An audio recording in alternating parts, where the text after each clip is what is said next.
दोस्तों, आज की सबसे पहली और बड़ी खबर। आज से भरे जाएंगे जेएसएससी के 956 पदों के लिए आवेदन। झारखंड में आज से जेएसएससी द्वारा निकाले गए विज्ञापन में आवेदन प्रक्रिया शुरू हो जाएगी। झारखंड कर्मचारी चयन आयोग ने सहायक प्रशाखा अधिकारी, कनीय सचिवालय सहायक, ब्लॉक आपूर्ति अधिकारी और प्लानिंग असिस्टेंट के खाली पदों की भर्ती के लिए आवेदन मांगे हैं। इच्छुक एवं योग्य उम्मीदवार जेएसएससी की आधिकारिक वेबसाइट jssc.nic.in पर जाकर ऑनलाइन आवेदन कर सकते हैं। आवेदन प्रक्रिया 15 जनवरी यानी आज से शुरू होगी। बता दें कि जेएसएससी के इन पदों पर आवेदन करने के लिए उम्मीदवारों के पास किसी भी मान्यता प्राप्त विश्वविद्यालय से ग्रेजुएट की डिग्री होनी चाहिए। उम्मीदवारों की न्यूनतम आयु 21 वर्ष और अधिकतम आयु 35 वर्ष होनी चाहिए। दोस्तों, बेहद बड़ी खबर सामने आ रही है। कोविशील्ड वैक्सीन लेकर चलने लगा 5 साल से बिस्तर पर पड़ा रोगी।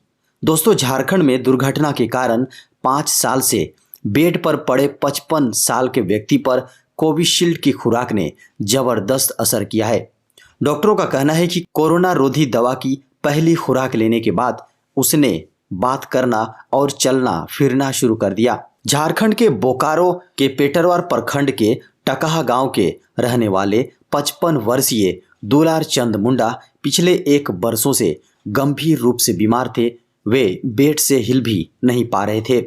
इस बीच 6 जनवरी को कोविड वैक्सीनेशन टीम ने उन्हें कोविशील्ड का टीका लगाया और 9 जनवरी को वे उठकर खड़े हो गए और चलने लगे। बता दें कि झारखंड में कोविशील्ड वैक्सीन के इस चमत्कारिक मामले को लेकर काफी चर्चा हो रही है। दोस्तों, अगली बेहद बड़ी खबर सामने आ रही है। अब 50 रुपए प्रति लीटर में सरपट दौड़ेगी गाड़ियां। केंद्र की मोदी सरकार किसानों की आय बढ़ाने यानी दोगुनी करने के लिए आम जनता को पेट्रोल डीजल से मुक्ति दिलाने के लिए कदम उठा रही है। बताया जा रहा है कि सरकार जनता को महंगे पेट्रोल डीजल से बचाने के लिए अब फ्लैक्स ईंधन अनिवार्य करने जा रही है, जिसके बाद पेट्रोल डीजल की निर्भरता अपने आप ही कम हो जाएगी। यही नहीं, सरकार के इस कदम से किसानों की आमदनी भी बढ़ जाएगी। एक कार्यक्रम में बोलते हुए नितिन गडकरी ने कहा कि यह ईंधन पूरी तरह से किसान पर निर्भर होगा, जिसके बाद किसान भी व्यापारी बनने की कदम बढ़ा चुका होगा। दोस्तों, बेहद बड़ी खबर है। झारखंड में रद्द होंगे 4 लाख राशन कार्ड। झारखंड में 4 लाख लोगों के राशन कार्ड रद्द किए जाएंगे। ये वैसे राशन कार्डधारी हैं जो राशन का उठाव नहीं करते हैं। लंबे समय से ऐसे राशन कार्डधारी के द्वारा एक बार भी राशन का उठाव नहीं किया गया है। इसके अलावे राशन कार्डधारी की सूची से कटने वाले नाम में 200 क्विंटल तक धान बिक्री करने वाले लोग भी शामिल हैं। इस बात का खुलासा खाद्य सार्वजनिक वितरण एवं उपभोक्ता विभाग सह वित्त मंत्री डॉक्टर रामेश्वर उरांव ने किया है। उन्होंने कहा है कि विभागीय समीक्षा के दौरान ये आंकड़ा सामने आया है। झारखंड में 65,000 ऐसे लोग हैं जो 200 क्विंटल से अधिक धान की बिक्री करते हैं। ऐसे में विभाग इस तरह के राशन कार्डधारियों का नाम काटने की प्रक्रिया में जुट गई है। सरकार गठन के तुरंत बाद ही ये प्रक्रिया शुरू होने वाली थी, लेकिन कोरोना संक्रमण के कारण से इसे रोक दिया गया था। दोस्तों, बेहद बड़ी खबर सामने है। आगामी 19 जनवरी को होंगे झारखंड कैबिनेट की बैठक, लिए जाएंगे कई बड़े फैसले। झारखंड कैबिनेट की आगामी बैठक 19 जनवरी यानी बुधवार को होगी।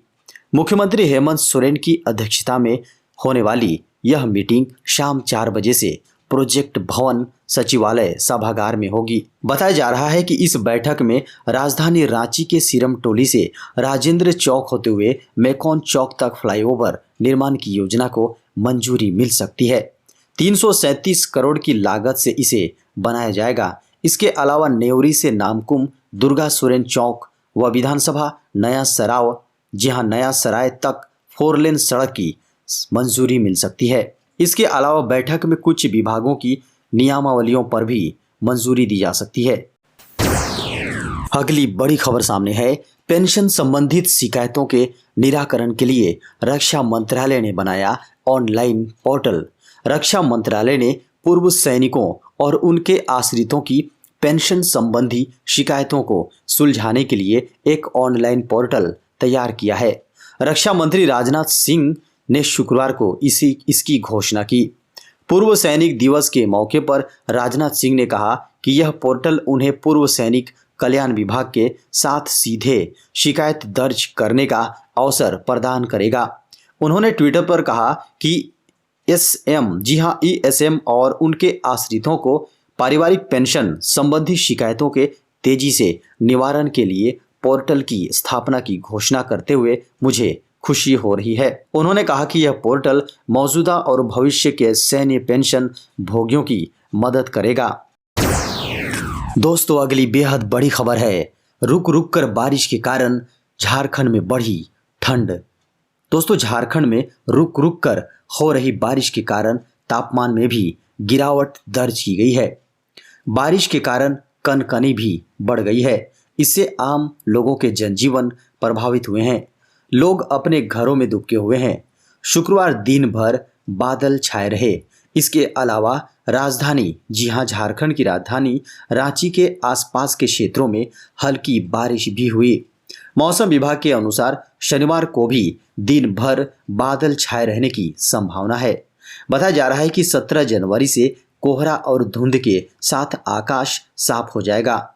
शुक्रवार से रविवार को लेकर मौसम विभाग द्वारा किए गए पूर्वानुमान के अनुसार झारखंड के गढ़वा, पलामू, चतरा, लातेहार, लोहरदगा, हजारीबाग, कोडरमा, रामगढ़, गिरिडीह, बोकारो, देवघर, धनबाद, जामताड़ा, दुमका, गोड्डा, पाकुड़, साहिबगंज में अगले 2 दिनों तक बारिश होने की संभावना नहीं है।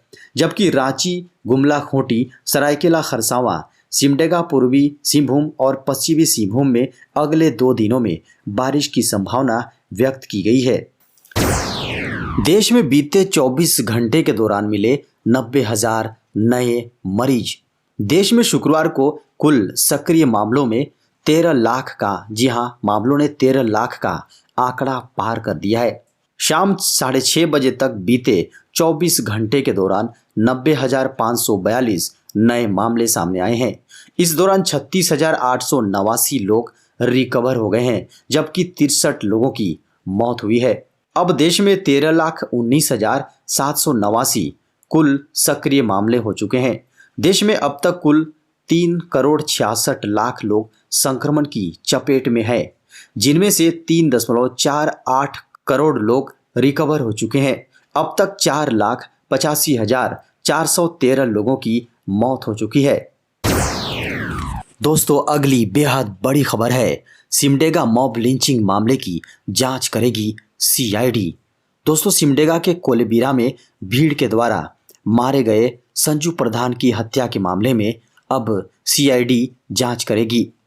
राज्यपाल रमेश बैस ने डीजीपी नीरज सिन्हा को तलब कर पूरे मामले की जानकारी ली थी और निष्पक्ष जांच कराने संबंधित दिशा निर्देश दिया था। राज्यपाल का निर्देश मिलने के बाद पुलिस मुख्यालय ने पूरे मामले की सीआईडी जांच कराने का फैसला किया है। राज्यपाल ने संजू प्रधान हत्याकांड को निंदनीय बताया था। अनुसंधान की मॉनिटरिंग सीआईडी के एडीजी प्रशांत सिंह करेंगे। बता दें कि सिमडेगा के कोलेबिरा में स्थित बेसरा जारा बाजार के समीप जहां उन्मादी भीड़ ने संजू प्रधान को दिन दहाड़े हत्या के बाद जला दिया था। झारखंड में पिछले 24 घंटे में कोरोना से 5 मरीजों की मौत। झारखंड में लगातार कोरोना के मामले बढ़ रहे हैं। झारखंड में कोरोना के एक्टिव 32,250 केस में सबसे अधिक 11,443 झारखंड की राजधानी रांची में एक्टिव हैं। कोरोना से 5 लोगों की मौत हुई है। मृतकों में पूर्वी सिंहभूम, जमशेदपुर से 1, हजारीबाग से 1, रांची से 2 और सरायकेला से 1 मरीज शामिल हैं। बताया जा रहा है कि राज्य में कोरोना से 2,731 लोग रिकवर हुए हैं। इसके विपरीत शुक्रवार सुबह तक झारखंड में कोरोना के 4,000 नए मामले मिले हैं। झारखंड में कुल कोविड-19 का मामला अब 3,95,500 526 हो गया है, जबकि झारखंड में कुल 1,88,08,324 सैंपल की जांच की गई है। झारखंड में कोरोना के 32,250 एक्टिव मामले हैं। दोस्तों, बड़ी खबर सामने है। स्वास्थ्य मंत्रालय ने जारी की होम आइसोलेशन से जुड़ी नई गाइडलाइन। केंद्रीय स्वास्थ्य मंत्रालय ने कोविड-19 संक्रमित मरीजों के लिए नया होम आइसोलेशन के नियम जारी कर दिए हैं। अब लगातार 3 दिनों तक बिना बुखार के टेस्ट पॉजिटिव आने के 7 दिन बाद होम आइसोलेशन खत्म हो जाएगा, जिसके बाद दोबारा टेस्ट की जरूरत नहीं होगी। इसके अलावा अब जिन लोगों में कोरोना वायरस के लक्षण नहीं हैं, उन्हें कोविड-19 टेस्ट कराने की जरूरत नहीं होगी। गौरतलब है कि देश में कोरोना वायरस के बढ़ते मामलों के बीच स्वास्थ्य और परिवार कल्याण मंत्रालय ने शुक्रवार को हल्के कोविड रोगियों के लिए होम आइसोलेशन को लेकर नए दिशा निर्देश जारी कर दिए हैं। इसमें कहा गया है कि जिन कोरोना रोगियों में चिकित्सीय रूप से मामूली या अधिक लक्षण नजर आए हैं, उन्हें होम आइसोलेशन में रहना होगा। मंत्रालय ने आगे कहा है कि 60 वर्ष से अधिक आयु के रोगियों और कॉमोर्बिडिटी वाले लोगों को उचित डॉक्टरी जांच के बाद ही होम आइसोलेशन की अनुमति दी जाएगी। झारखंड में जल्द हो सकती है पंचायत चुनाव की घोषणा। झारखंड निर्वाचन आयोग ने त्रिस्तरीय पंचायत चुनाव को लेकर झारखंड में मतदाता सूची विखंडीकरण का आदेश जारी कर दिया है। साथ ही 1 जनवरी 2022 की अर्हता तिथि के आधार पर भारत निर्वाचन आयोग द्वारा 5 जनवरी को प्रकाशित अंतिम मतदाता सूची के आधार पर पंचायत चुनाव को लेकर मतदाता सूची तैयार करने को लेकर आवश्यक कार्रवाई करने को कहा है। राज्य निर्वाचन आयोग के सचिव राधेश्याम प्रसाद ने इसे लेकर सभी उपायुक्तों सह जिला निर्वाचन पदाधिकारियों को चिट्ठी भेज दिया है।